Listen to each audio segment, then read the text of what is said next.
Wait a minute, how did this happen? We're smarter than this.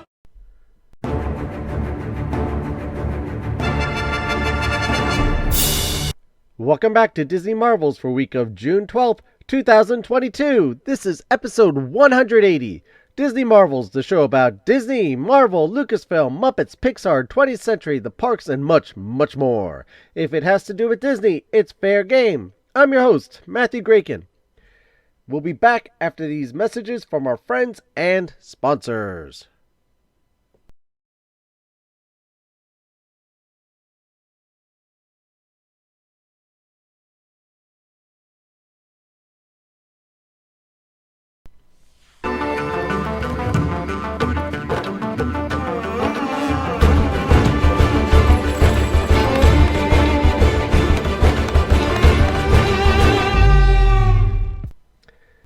I must apologize at the beginning.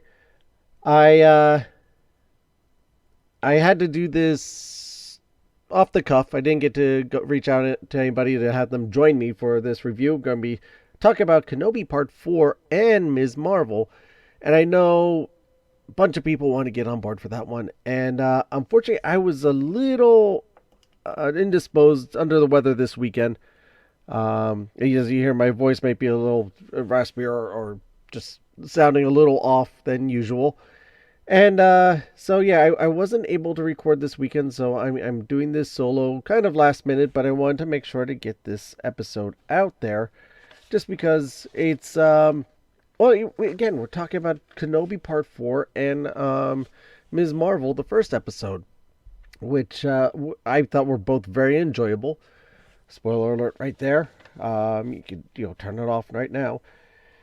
Just kidding. No, really. I guess I'll start with Kenobi because that's been the ongoing theme, and since Ms. Marvel's new, so do that in the back half. But Kenobi Part 4, I really enjoyed. In some ways, I enjoyed it more than last week. Many people really enjoyed last week, and I can understand why. I completely understand why Part 3. A lot of people got excited over, and this one didn't seem as enjoyable to me. I enjoyed this one a little more because I think there was just a little more tension involved in the way that it was written. It was written. There was a little more actually going on, and the way that the storytelling was presented, and just the way it starts off with the parallels between Vader in the Bantha Take and Kenobi in the Bantha Take.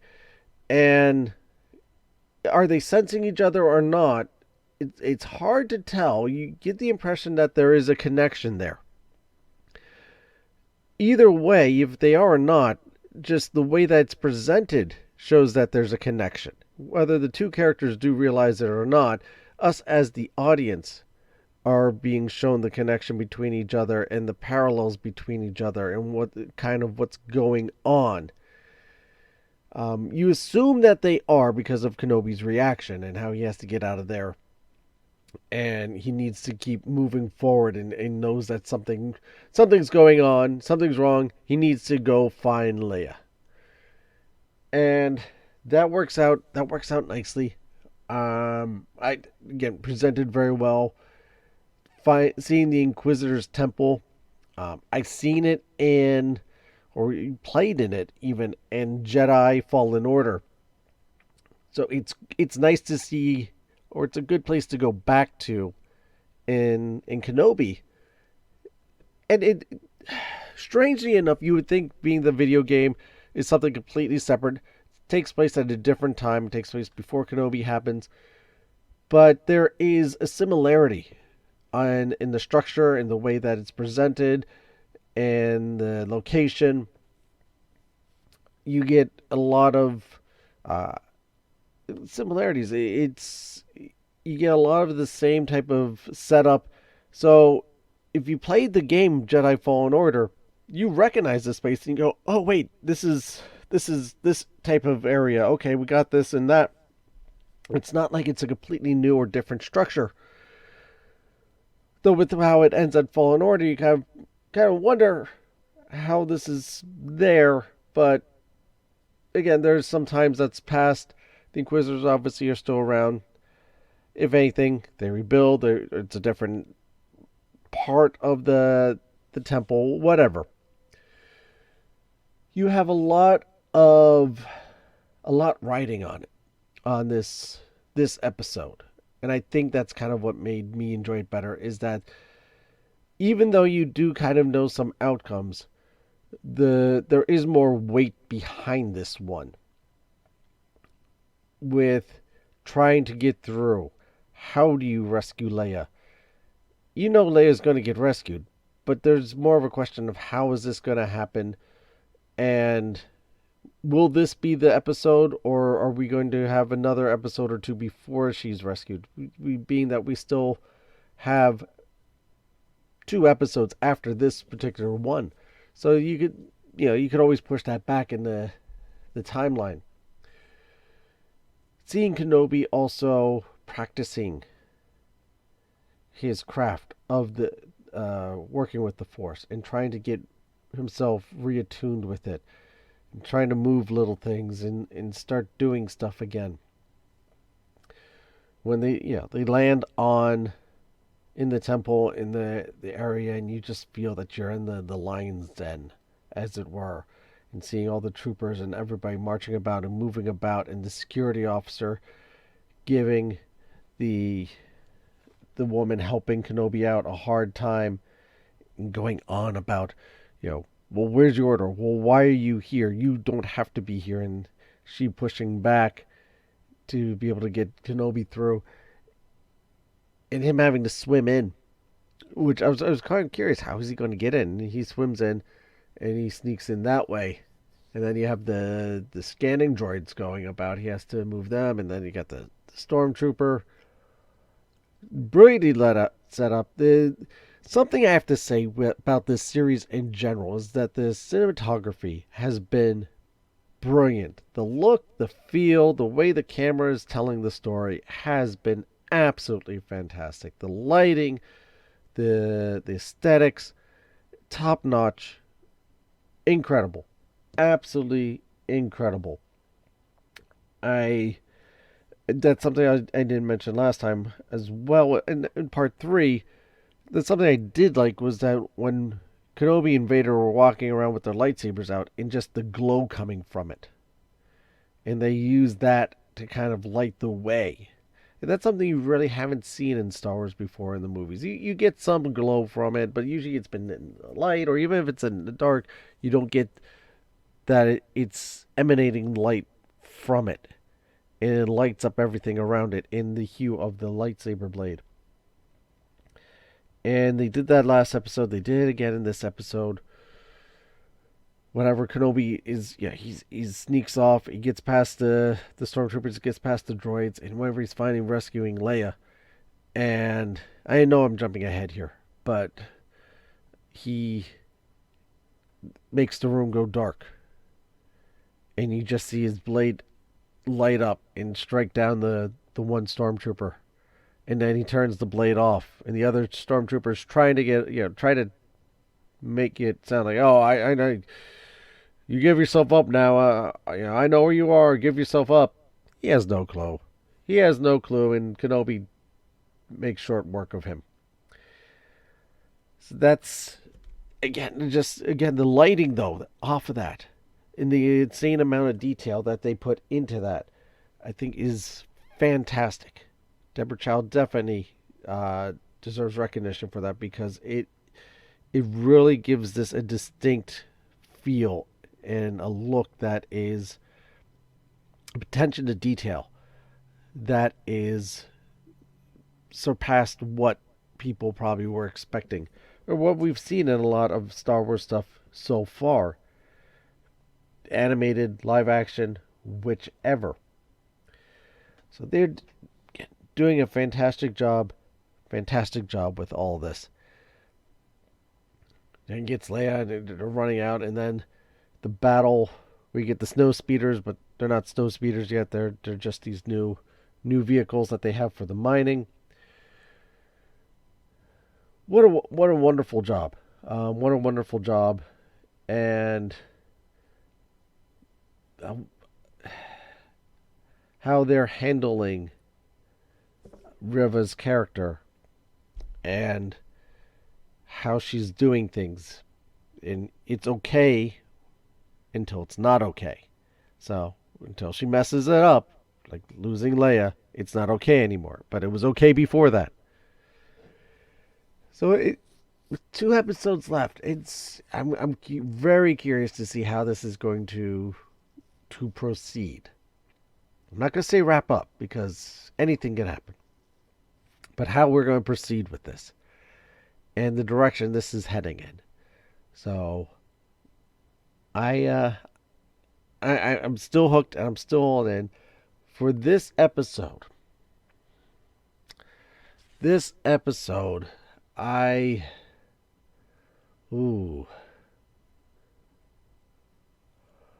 think I will have to give it out of 10. Let me look back at my notes here. A 6. I'll give it a 7, which has kind of been on par where I've been rating the series on whole, on average. So I will give it a solid 7 on this one. And again, a lot of this will also play out how much I like these as we move forward, because depending how the payoff is, I think will affect my enjoyment of the series. And I hate to say that. But it's because if the payoff at the end is pathetic, and I don't expect it to be, and I don't think it will be, I think it will lessen how the rest of these episodes are in the story and everything that is brought us through. And I think also the episodes do hedge a lot on the conclusion of this story.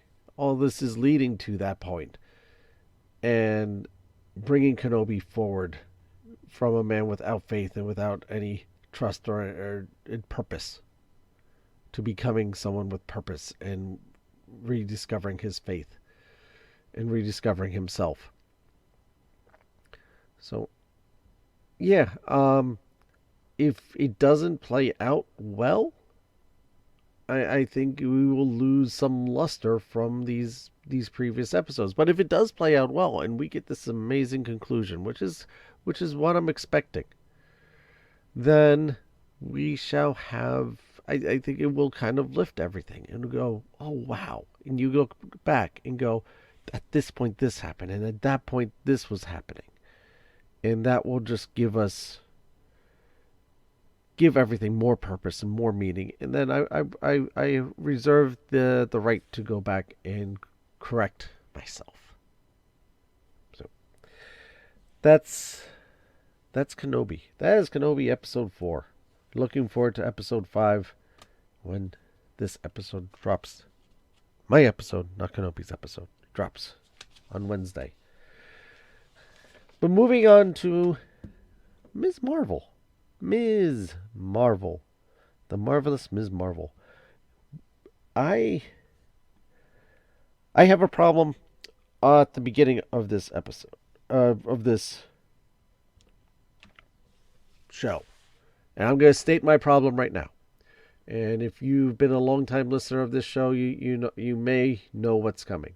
I am a New Jersey guy. I'm a New Jersey guy. I live in New Jersey. I was born in New Jersey. And so you've heard me before talk about New Jersey. The show takes place in New Jersey. Kamala Khan is from Jersey City. This show was not recorded or filmed in New Jersey anywhere at any point. It was in Georgia, which I'm glad, they're giving work to Georgia. They know they have the contracts with the studio there, but you could have sent a camera crew to Jersey City to get some shots. I'm going to leave it there. That's my disappointment, and I am... Feige, you're a Jersey guy as well. You should know better. Shame. Shame! Moving on. Generation Y. First episode of Ms. Marvel. 47 minutes. That's a good run time there. I really enjoyed this. It's a little weird with some of the camera work, especially with the animation that's thrown literally throughout the episode on walls and floors and all over the place. It's quirky. It's different.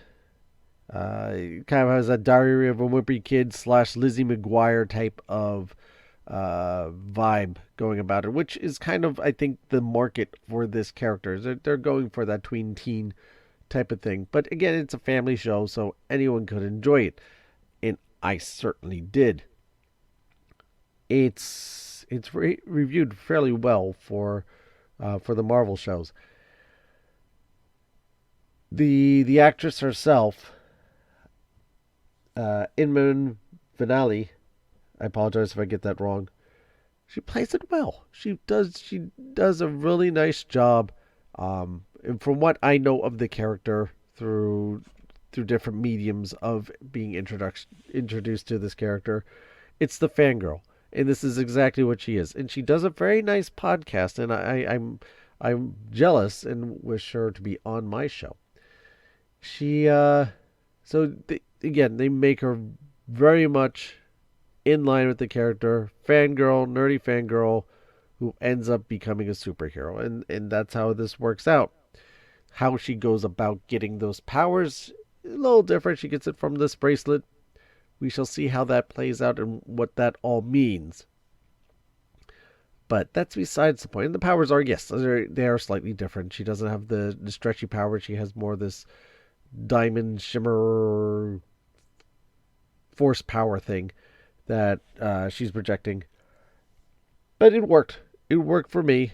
And Avenger Con was really cool. That is something that apparently Marvel is looking at to trying to not. They're not denying that it is something that is possibly on the table to become a reality. And why not? There's so many cons out there now, and why not have their own official con? I don't know how that would work out, but they could do it. They've had traveling tour shows before. Why not have another one? The cast does well. The cast does well between everybody. The chemistry with her and her friend Matt, Bruno. We could talk about Bruno this time, but Matt Lintz, who plays Bruno, he does a really good job. I guess he's her guy in the chair with some of this stuff, and just kind of and the family dynamic. I think that's another really interesting part. This is a introduction to a Pakistani Muslim character, so you get a lot of cultural references and explaining the different culture that this character is coming from and dealing with, and what some of that culture means to her and how it shapes who she is and how she's seen as a person in the eyes of her family or in the eyes of her culture. And this is something that I'm not Pakistani or Muslim, so to me this was a nice introduction and education or viewpoint of another culture's perspective on things and how things should happen or are seen. And before anyone says anything, it is directed by people of that heritage. It is written by people of that heritage. So it is properly based with a people who should be writing about this stuff. So that aside, nicely written, nicely performed. And we don't have to wait to the very end of the episode for her all of a sudden to appear with the powers. Moon Knight did the same thing. Stepping back as far as the writing, Moon Knight again had Egyptian people of heritage and background to be right and direct to bring that stuff forward to us. They're doing it again here with Ms. Marvel, and I applaud Marvel for doing that. Not having the usual grumpy old white people writing things, letting people explore different cultures and learn about different cultures through people who know or experience those cultures firsthand. So that's actually pretty cool. This is moving forward though with Miss Marvel. Again, I think the cast does a really nice job. I think the writing did a nice job. It's not the most fast-paced thing. You do get a lot of character development and building, but it's a brand new character with a lot more different aspects than some of the other characters that we've dealt with in the past. And this is going to be a straight 6-episode introduction, and then we're launching next year's Ms. Marvel, the Marvels, apologize, that she's going to be in. So this, so I'm really looking forward to this series. I am going to give this one this episode, I will give it a 7 as well. I fairly enjoyed it. It's a slightly different 7 than what I'm giving the Kenobi 7. This, based on this is more the Marvel one. But from what I've seen on some of their other stuff, again, nice, smooth introductory. We get it. We get to see her with her powers for a little bit. It's not like Moon Knight where all of a sudden, oh look, there's Moon Knight in the shadows. Oh, quick look at Moon Knight, and that's it. We get a little more exposure to her having her powers, doing some stuff with her powers, and then moving forward. And I'd love to see how the family dynamic versus the superhero and how that all balances or doesn't balance out. It's kind of like the Peter Parker thing. So we shall go from there. So 7 on both of those. Have you watched either of them, or have you watched both these shows yet? I hope you have already, because new episodes are dropping today. Let us know. Join the conversation. Join our group on Facebook. Facebook groups, which is facebook.com/group/Disney Marvels Podcast. On Instagram at Disney Marvels Podcast, TikTok at Disney Marvels Podcast, and on the Twitter at Disney Marvels.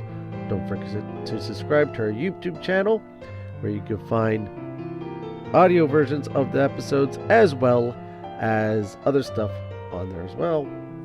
Like and subscribe on there. You can leave us a voice message through the Anchor app or Anchor.fm website, or record your own message electronically on your computer, smartphone, or tablet, and email it, along with any questions or suggestions you may have, also to DisneyMarvels@gmail.com. Don't forget to check the latest Disney Marvels blog at DisneyMarvels.blogspot.com. Links to all these are in the show notes. I want to thank you for your time. I know how little time we all have these days, and the fact that we get to spend some of this time together means a lot to me. I cannot thank you enough.